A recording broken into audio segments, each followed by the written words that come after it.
Vous êtes délégué général d'une fédération professionnelle ou directeur des affaires publiques d'une entreprise et vous souhaitez évaluer le poids économique de votre secteur ou organisation pour mieux communiquer auprès des pouvoirs publics, de vos fournisseurs ou clients. Xerfi Spécifique, le département des études et prestations sur mesure de Xerfi, vous donne ici les 3 grands prérequis pour réaliser une étude de contribution économique et sociale dans les règles de l'art. Premier prérequis, et il est incontournable, circonscrire l'objet à analyser. Cela suppose de bien définir le champ retenu. S'intéresse-t-on à une filière, à un secteur, à une profession ou à une entreprise? Au-delà, il faut également déterminer le périmètre géographique.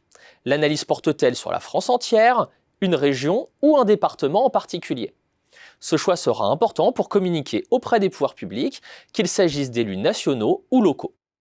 Deuxième prérequis pour une bonne étude de contribution économique et sociale, bien choisir la matière première.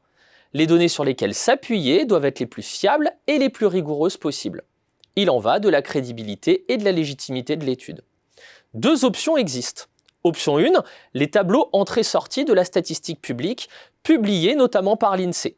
C'est le modèle classique hérité des travaux de Vassili Leontiev en 1951 pour analyser les interdépendances entre les différents secteurs d'une économie. Ces données apportent des informations précieuses, quoique parfois un peu datées, sur les biens et services consommés par un secteur. Option 2, recueillir les données d'achat d'une entreprise ou d'un panel représentatif d'entreprises, le cas échéant par enquête téléphonique ou en ligne. Ces données permettent d'estimer le degré d'exposition des fournisseurs ou prestataires vis-à-vis de l'entreprise ou du panel d'entreprises en question. Troisième et dernier prérequis, calculer les principaux impacts du secteur ou de l'entreprise.